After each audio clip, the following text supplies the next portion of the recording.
여러분, 방사능의 위험에 대해 들어보신 적 있으시죠? 역사상 가장 방사능에 많이 피폭된 사람으로 기록된 이들부터 실수로 벽돌 하나를 떨어뜨려 사고를 당한 물리학자, 나듐 가루 때문에 몸에서 빛이 났던 10대 소녀, 그리고 핵연쇄 반응 속에서 83시간을 버틴 노동자까지, 데몬 코어부터 고이아니아 사고에 이르기까지 방사능이 남긴 대가가 무엇인지 하나씩 파헤쳐 보겠습니다. 여러분은 이 중에서 몇 가지나 들어보셨나요? 지금부터 함께 알아보시죠. 1. 해리 데일리언, 미국. 1945년. 원래 이 플루토늄 갈륨 코어는 제2차 세계대전 당시 혹시 모를 세 번째 원자 폭탄을 위해 제작되었습니다. 하지만 1945년 8월, 일본이 항복하면서 이 코어는 로스앨러모스 연구소의 연구용으로 전환되었죠. 1945년 8월 21일, 물리학자 해리 데일리언은 텅스텐 카바이드 벽돌을 이용해 중성자 반사 실험을 하고 있었습니다. 실험 도중, 그의 장비에서 방사선 수치가 급격히 올라가기 시작했습니다. 바로 그때, 실수로 벽돌 하나가 코어 위로 떨어지면서 높은 중성자 활동과 관련된 시각효과인 푸른빛의 체렌코프 방사선이 터져 나왔습니다. 데일리언은 상황을 수습하기 위해 벽돌을 치우려 했지만 소용이 없었죠. 실험은 중단되었지만 그는 이미 다량의 방사능에 노출된 후였습니다. 의료진의 노력에도 불구하고 그는 몇 주 뒤 방사능 관련 합병증으로 세상을 떠났습니다. 비슷한 사고가 1946년 5월 21일에도 일어났는데 당시 시연을 진행하던 물리학자 루이스 슬로틴 역시 사고 며칠 뒤 방사능 피폭으로 사망했습니다. 떨어진 벽돌 하나가 이런 방사능을 내뿜을 수 있다면 만약 자신도 모르는 사이에 방사능 피폭이 일상이 된다면 어떻게 될까요? 2. 나듐 걸스, 미국. 1916년에서 1930년대, 100여 년 전, 야광 시계가 큰 인기를 끌었습니다. 시계에는 마리 퀴리와 피에르 퀴리가 1898년에 발견한 방사성 원소, 나듐이 함유된 야광 페인트가 사용되었죠. 1916년, 미국 나듐 코퍼레이션은 뉴저지주 오렌지에 공장을 세우고 약 70명의 여성을 고용해 시계 문자반의 수작업으로 페인트 칠을 하게 했습니다. 여성들은 립 포인팅이라고 불리는 방법, 즉 붓 끝을 입술로 뾰족하게 다듬으라는 지시를 받았고 안전하다는 거짓말에 속아 넘어갔습니다. 그들은 자신도 모르는 사이에 방사성 입자를 계속해서 삼키고 있었던 겁니다. 당시 라듐은 그 위험성이 제대로 알려지지 않아 치약, 화장품, 심지어 이색 음료에도 들어갈 정도로 유익한 물질로 홍보되었습니다. 하지만 나듐에 대한 노출은 치명적이었습니다. 고온 가루가 노동자들의 피부와 옷에 달라붙어 희미한 빛을 냈고 처음에는 이를 신기하게 여겼지만 그 건강상의 위험은 아주 심각했습니다. 1922년 전직 도장공이었던 몰리 메기아는 심각한 치과 질환을 앓기 시작했고 병세는 빠르게 악화되었습니다. 치료에도 불구하고 그녀의 상태는 계속 나빠졌고 결국 그의 말 방사능 피폭으로 인한 합병증으로 사망했습니다. 주목할 만한 노동자 중 한 명인 메이블 윌리엄스는 16살에 일을 시작했다고 알려졌는데 2015년 기준으로 워싱턴주 올림피아에 거주하며 100세가 넘게 살았다고 합니다. 이 여성들은 나듐 걸스로 기억되며 엄청난 고통을 겪었지만 전 세계 노동자들을 위한 더 강력한 보호 장치를 마련하는 데 기여했습니다. 그런데 만약 위험이 단지 잘못 알려진 것을 넘어 똑딱거리는 시계 앞에서 무시되었다면 어땠을까요? 다음 이야기입니다. 3. 오우치 히사시, 일본. 1999년 9월 30일 일본 도카이무라의 우라늄 처리 시설에서 심각한 핵사고가 발생했습니다. 기술자 3명, 오우치 히사시, 시노하라 마사토, 그리고 요코카와 유타카는 상당한 시간 압박 속에서 해결료를 준비하는 작업을 맡았습니다. 그들은 공정을 서두르기 위해 정해진 안전수칙을 어겼습니다. 바로 그때 핵연쇄 반응으로 인한 푸른 섬광, 즉 체렌코프 방사선이 터져나오며 임계 사고를 알렸습니다. 방사능은 순식간에 방 전체로 퍼져나갔습니다. 반응 지점에서 가장 가까웠던 오우치는 특히 높은 수준의 방사선에 노출되었습니다. 비상 절차가 발동되었고 시설은 대피령이 내려졌습니다.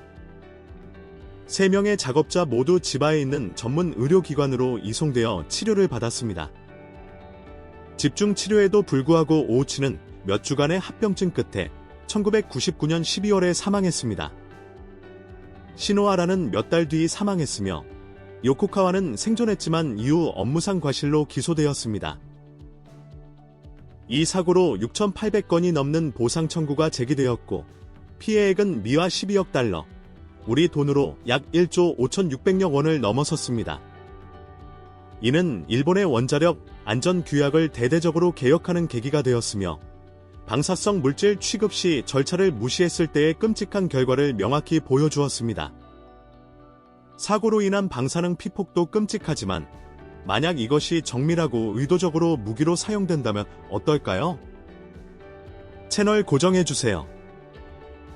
4. 알렉산드르 리트비넨코, 영국. 2006년 전직 러시아 정보 요원이었던 알렉산드르 리트비넨코 사건은 현대사에서 가장 복잡한 독살 사건 중 하나로 꼽힙니다. 2006년 11월 1일 리트비넨코는 런던의 밀레니엄 호텔 파인바에서 전직 연방보안국 FSB 요원 안드레이 루고보이와 드미트리 코부툰을 만났습니다. 그날 늦게부터 그는 심각한 건강 이상을 느끼기 시작했고 상태가 급격히 악화되어 병원에 입원했습니다. 그는 유니버시티 칼리지 병원으로 이송되었지만 의료진은 원인을 밝히는 데 어려움을 겪었습니다. 일반적인 검사로는 결론을 내릴 수 없었고 방사선 스캔에서도 이상이 발견되지 않았습니다. 결국 한 전문 연구소에서 희귀 방사성 동위원소인 폴로늄 212 피폭의 원인일 가능성이 높다고 밝혀냈습니다. 이 물질은 알파 입자를 방출하며 표준 장비로는 탐지가 어렵고 극소량으로도 매우 치명적입니다. 리트비넨코는 피폭 의심 22일 만인 11월 23일에 사망했습니다. 그가 만났던 인물들과 관련된 여러 장소에서 방사성 물질의 흔적이 발견되었습니다. 2016년 영국의 공개 조사에서는 이 사건이 러시아 정부 고위층의 승인하에 이루어졌을 가능성이 높다고 결론 내렸습니다. 자, 이제 첫 버전에서 폭발 사고로 넘어가 보겠습니다. 밀폐된 실험실에서 화학 폭발과 방사성 물질이 섞이면 무슨 일이 일어날까요? 계속하기 전에 지금 듣고 계신 모든 분께 10초만 부탁드릴 게 있습니다. 혹시 저를 도와주실 수 있다면 알림벨을 누르고 구독 버튼을 눌러주세요. 정말 큰 힘이 됩니다. 이 채널을 운영하는데 정말 큰 도움이 되거든요. 그렇게 해주신다면 저와 저희 팀은 여러분을 위해 이 쇼를 더욱더 발전시키기 위해 최선을 다하겠다고 약속합니다. 어떠세요? 5. 해럴드 매클러스키, 미국. 1976년 8월 30일 워싱턴주 리치랜드의 햄퍼드 사이트 플루토늄 마감 처리 공장에서 기술자로 일하던 해럴드 매클러스키는 방사성 동위원소인 아메리슘 241과 관련된 중대한 방사능 사고를 겪었습니다. 질산과 관련된 화학 반응이 밀폐된 글로브 박스 안에서 폭발을 일으킨 것입니다.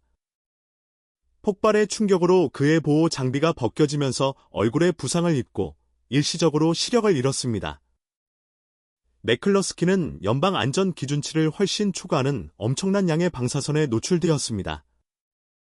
그는 의료격리 시설로 옮겨졌고 전문 의료팀이 신체에서 방사성 원소를 제거하는데 도움이 되는 킬레이션 요법을 사용하여 그를 치료했습니다. 거의 1년에 걸쳐 그는 광범위한 치료와 관찰을 받았습니다. 비록 암은 발병하지 않았지만 매클러스키는 신장 문제와 심장 합병증 등 장기적인 건강 문제를 겪었습니다. 1977년 7월에 퇴원한 후 그는 방사능 노출에 대한 대중의 두려움 때문에 사회적인 어려움도 겪었습니다. 그는 나중에 미국 정부를 상대로 보상 청구를 제기했습니다. 매클러스키는 1987년 8월에 심장 질환으로 사망했으며 의료 전문가들은 그의 사인이 방사능 피폭보다는 자연적인 원인에 의한 것이라고 판단했습니다. 우리는 데몬 코어로 인한 한 번의 사고를 보았습니다. 하지만 믿을 수 없게도 바로 그 코어가 또다시 사고를 일으켰습니다.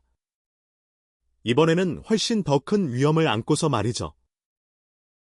6. 루이스 슬로틴, 미국, 1946년 5월 21일, 캐나다 출신 물리학자 루이스 슬로틴은 뉴멕시코주 로스앨러모스 연구소에서 이미 데몬 코어로 알려진 플루토늄 갈륨 코어를 사용하여 임계 실험을 진행하고 있었습니다. 그는 베릴륨 방구와 스크루드라이버를 이용해 좁은 틈을 유지하는 수동 기술을 사용했는데, 이는 비공식적으로 용의 꼬리 간지리기라고 불리는 즉흥적인 방법이었습니다. 실험 도중 스크루드라이버가 미끄러졌습니다. 방구들이 완전히 닫히면서 초임계 반응을 일으켰죠. 체렌코프 방사선의 성광이 방을 밝혔고, 그 뒤를 이어 강렬한 감마선과 중성자선이 터져 나왔습니다. 슬로틴과 다른 7명은 각기 다른 수준의 방사선에 피폭되었습니다. 그는 심각한 건강 합병증을 유발하는 고선량의 방사선에 노출되었습니다. 슬로틴은 몇 분 안에 증상을 보이기 시작했고, 즉시 병원으로 이송되었습니다. 집중적인 치료에도 불구하고 그는 9일 후인 5월 30일에 세상을 떠났습니다. 그의 사인은 방사능 관련 합병증이었습니다. 이것은 동일한 코어와 관련된 두 번째 사고였습니다. 물리학자 해리 데일리어는 9달 전에 비슷한 사고로 사망했었죠. 슬로틴의 사고 이후 로스앨러모스는 수작업 임계 실험을 영구적으로 중단했습니다. 그의 행동과 관련된 위험은 실험실 안전 규약에 지속적인 개혁을 가져왔습니다. 슬로틴은 비극적인 무모한 도전자였을까요? 아니면 위험한 시대에 필요한 희생양이었을까요? 데몬 코어 실험은 더 일찍 중단되었어야 할까요? 댓글로 여러분의 생각을 공유해주세요. 여러분의 관점은 우리가 탐구하는 역사에 가치를 더합니다. 7. 에릭 V. 영국 1997년에서 2004년 영국의 핵과학자 에릭 보이스 박사는 인체 내에서 미량의 플루토늄 239가 어떻게 작용하는지 더 잘 이해하기 위해 1990년대 초에 영국 정부가 지원하는 독특한 의학 연구에 참여했습니다. 엄격한 의학적 감독 하에 그는 과학적 분석을 위해 신중하게 측정되고 통제된 양의 물질에 노출되었습니다. 연구의 목적은 신체가 이를 어떻게 처리하는지, 즉 흡수, 분포 및 배출 과정을 관찰하는 것이었습니다. 이 연구는 영국 원자력청에 의해 수행되었으며 완전한 감독과 안전 규약이 마련되어 있었습니다. 모든 생물학적 물질은 안전을 보장하기 위해 엄격한 방사선 기준에 따라 처리되었습니다. 일부 언론 보도와는 달리 의학적 평가 결과 연구 중이나 연구 후에 방사능과 관련된 건강상의 영향은 발견되지 않았습니다.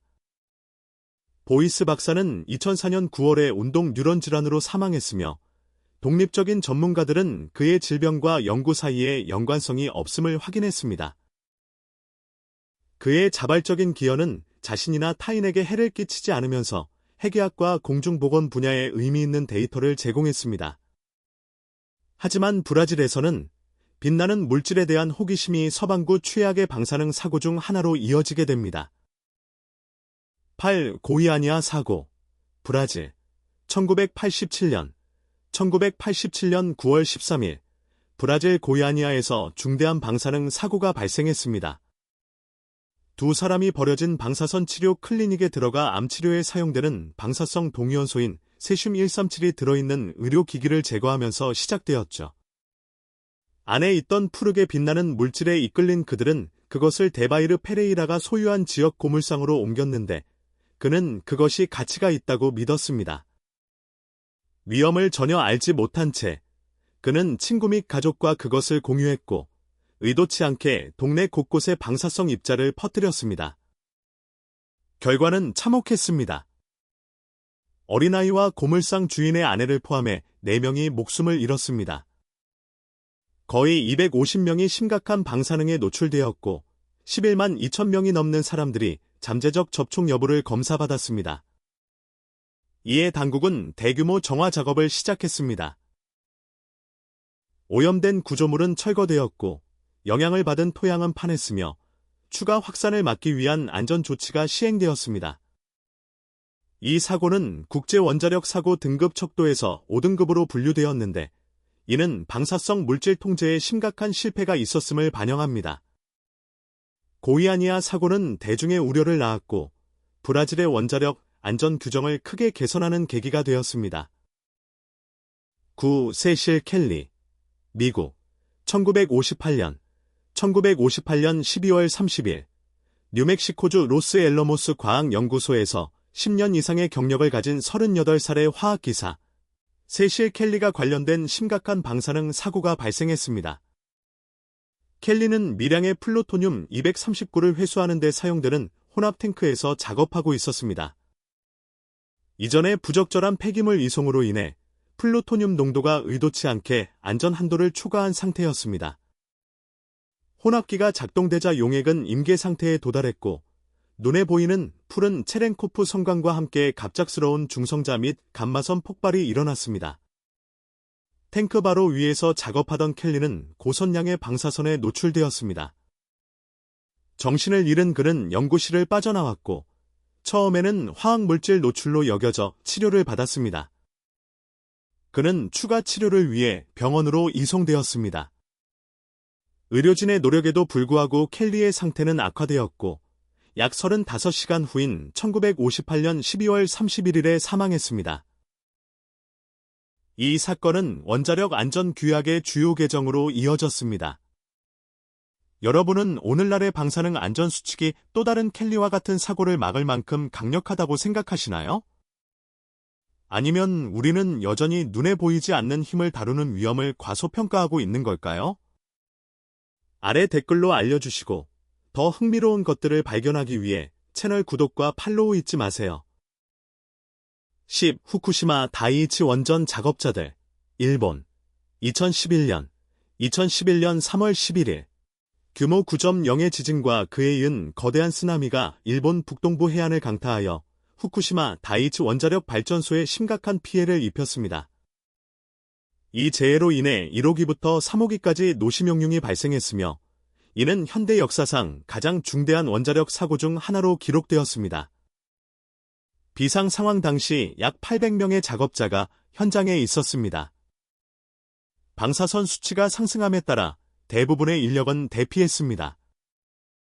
그러나 이후 후쿠시마 피프티로 불리게 된 약 50명의 작업자 그룹은 원자로를 안정시키고 추가 피해를 막기 위해 현장에 남았습니다.